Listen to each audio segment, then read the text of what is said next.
Uma forma muito popular de SLAM com filtro de partículas é SLAM com mapas de grid.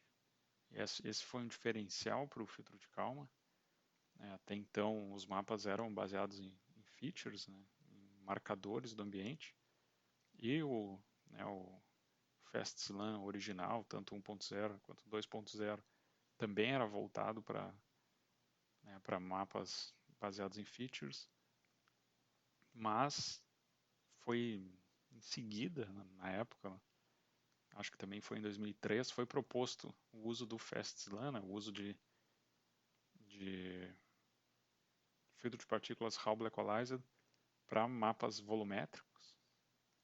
E isso foi o que mudou, né, totalmente a área de SLAM, e foi o que, a partir daí, SLAM se tornou muito popular, porque se tornou, né, um mapa, uma forma de mapeamento muito simples de ser aplicada em robôs com sensores de alcance.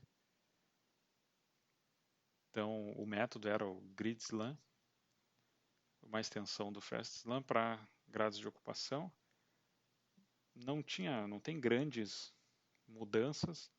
A única coisa que muda do FastSLAM para o GridSLAM é que o mapa de cada partícula não é mais, né, um conjunto de EKFs, né, de filtro de Kalman para cada marcador, mas sim um mapa de grid.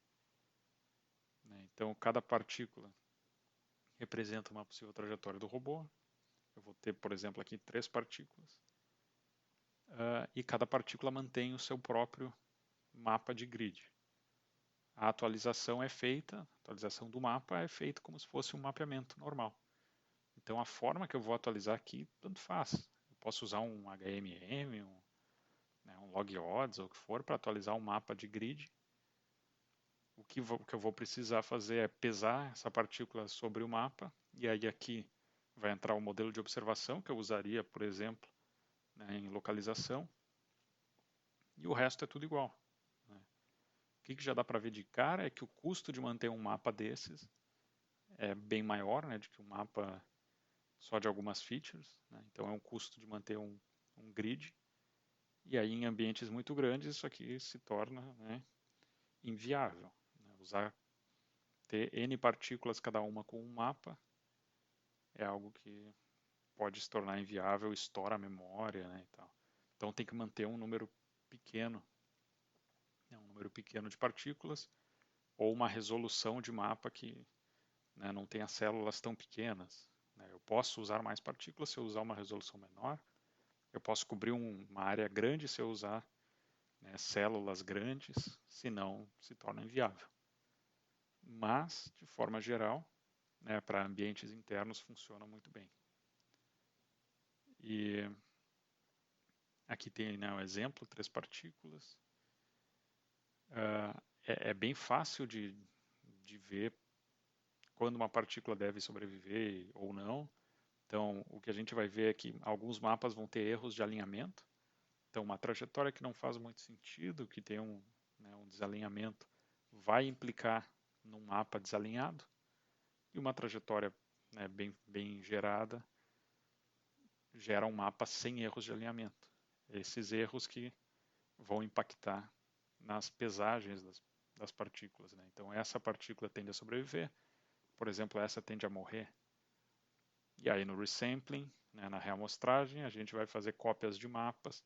Então, é um método bem mais custoso, né, usar um grid do que usar só landmarks, mas facilita, né, por outro lado, né, a construção de mapas se torna bem mais simples. Problemas, né, desse tipo de abordagem ainda continua sendo, né, detectar fechamento de loops. O resampling gera aquele empobrecimento de partículas. Então aqui é um exemplo. Né? Um mapa que tem 2 loops, por exemplo, aqui começa, as partículas estão se abrindo. Ó, então, cada linha é uma trajetória de uma partícula. Eu tenho uma grande variedade. Aí eu fecho um loop menor, por exemplo, esse loop interno, esse loop aqui, e vai ocorrer um colapso da incerteza. Como é que essa incerteza vai ser analisada através, né, se eu consigo detectar um erro de alinhamento onde eu fechei o loop.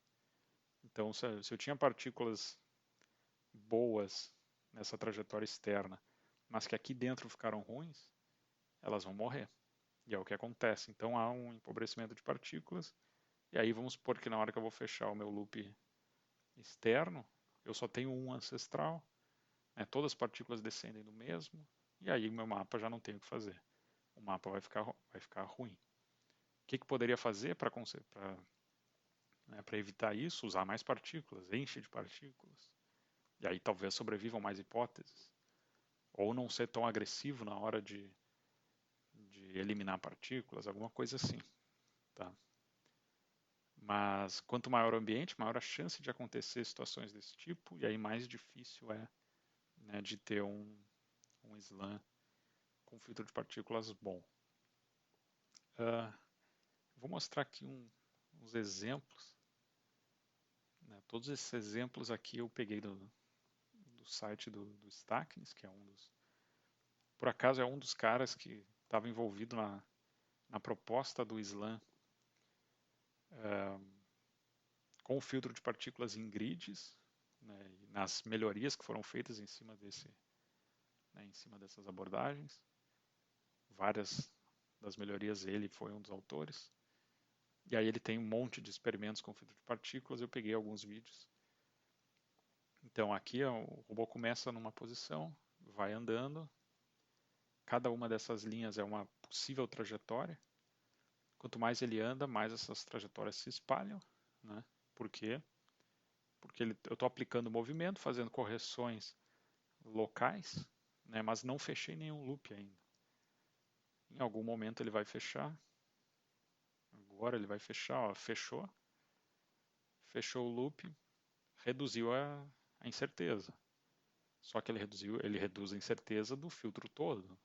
Então eu perdi algumas hipóteses daqui.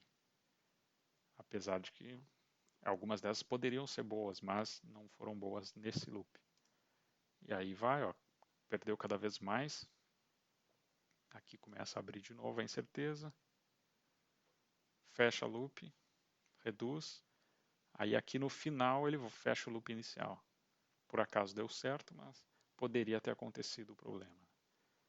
Outros exemplos, né, mapas em outros lugares, dá para ver a incerteza se abrindo, né, as partículas se abrindo. Ó, fechou o loop, morreu quase todas as partículas, ficou com algumas hipóteses, né, poucas hipóteses. Foram suficientes para ter um mapa bom. Outros exemplos.